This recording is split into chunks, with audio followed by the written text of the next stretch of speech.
ఇవాళ టీవీలో చూశాను. మార్నింగ్ పొద్దున చూస్తే ఏంది అని అంటే అక్కడ ఒక మంత్రి ఇంట్లో పోలీసులు పోయారు. వాళ్ళ మంత్రి కూతురు వచ్చి బయట చెప్తా ఉన్నారు, మేము ఏం చేయలేదు, చేసిందంతా పెద్దలు ముఖ్యమంత్రితో సహా అందరి పేరు చెప్పుకుంటూ వీళ్ళు చెప్పడం జరిగింది. ఈరోజు కొండా సురేఖ గారి యొక్క ఏదైతే వ్యవహారం ఏది ఉందో వాళ్ళకి సంబంధించినటువంటి ఒక వారి ఓఎస్డీని అరెస్ట్ చేయడము, లేకుంటే ఎలిగేషన్స్ సిమెంట్ ఫ్యాక్టరీ ఓనర్లని బెదిరించి వసూలు చేయడము ఏది ఉన్నాయో, దీని అనంతరం ఇటు ఆరోపణలతో ప్రతి ఆరోపణ కూడా వచ్చినాయి.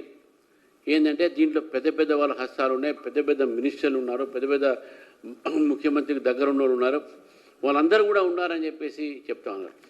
భారతీయ జనతా పార్టీ మేము ముందే చెప్తా ఉన్నాం, కాంగ్రెస్ అంటే corruption, Congress is synonymous of corruption.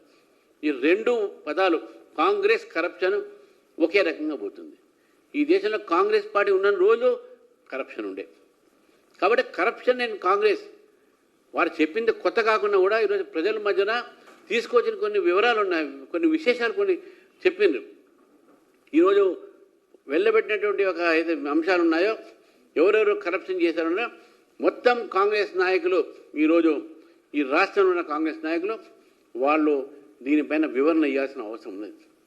వాళ్ళ ఆస్తుల వివరాలు ఇవ్వాలి, వాళ్ళ బేనామీ వివరాలు ఇవ్వాలి, ఎవరెవరు ఎక్కడెక్కడి నుంచి ఎక్కడ ఎక్స్ట్రాక్షన్ చేశారు, ఎంతమంది దోచుకున్నారు.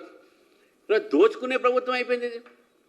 ఎక్స్ట్రాక్షనిస్టులు దోచుకుంటున్నారు, బెదిరిస్తున్నారు, బెదిరించి వసూలు చేస్తున్నారు, టికెట్లు కూడా వాళ్ళకే ఇస్తున్నారు, అది వేరే మాట.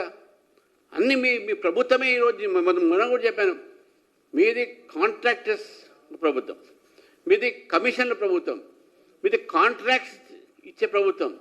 ఇప్పుడు మీ ప్రభుత్వము ఎక్స్టార్షన్ చేసే ప్రభుత్వం, బలవంతమైన వసూలు చేసేటువంటి ప్రభుత్వం అయిపోయింది. కాంగ్రెస్ పార్టీకు ఈరోజు కాంగ్రెస్ ప్రభుత్వానికి కూడా తెలంగాణ ప్రజలకు వివరణ ఇవ్వాల్సిన అవసరం ఉన్నది. మీ మీద ఆరోపణ చేసింది ఎవరో మామూలు వ్యక్తి కాదు, మీ స్వయాన మీ క్యాబినెట్లో ఉన్న మంత్రి కుటుంబ సభ్యులు చేశారు. ఈ వ్యవహారం ఏంది, ఎన్నాళ్ళ నుంచి జరుగుతుంది, ఎవరెవరు ఎంత సంపాదించారు, కాంగ్రెస్ పార్టీ ఈరోజు తెలంగాణ ప్రజలకు వివరణ ఇవ్వాల్సిన అవసరం. గత ప్రభుత్వం బీఆర్ఎస్ వాళ్ళు దోచుకున్నారు, వాళ్ళు ఇంకా ఇప్పుడు పంచుకుంటూ ఉన్నారు, ఇంకా గొడవలు అవుతున్నాయి వాళ్ళ మధ్యన పంచుకుంటంలో. మీరు కూడా ఏం చేస్తున్నారు, మీరు కూడా పంచుకునే ఇంట్లో క్రమంలోనే గొడవలు అవుతున్నాయని చెప్పి మేము పక్కా భావిస్తా ఉన్నాం. దోచుకున్న సొమ్ముని పంచుకోలేక దంచుకున్న సొమ్ముని ఈరోజు దానికోసం తన్నుకుంటున్నారు. మీరు ఈ దోచుకున్న సొమ్ము దంచుకొని ఈరోజు తన్నుకుంటున్నారు మీ ప్రభుత్వము. ఇటువంటి పరిస్థితి ఈరోజు తెలంగాణకు పట్టిందంటే, తెలంగాణ తీసుకువచ్చింది ఒకటి దోచుకుంటారు, మాకు అవకాశం ఇప్పుడు వచ్చింది మేము దోచుకుంటామని. ఇది ప్రభుత్వం పరిపాలన ప్రజల గురించి ఆలోచించే ఏదైనా ఆలోచన ఉందా?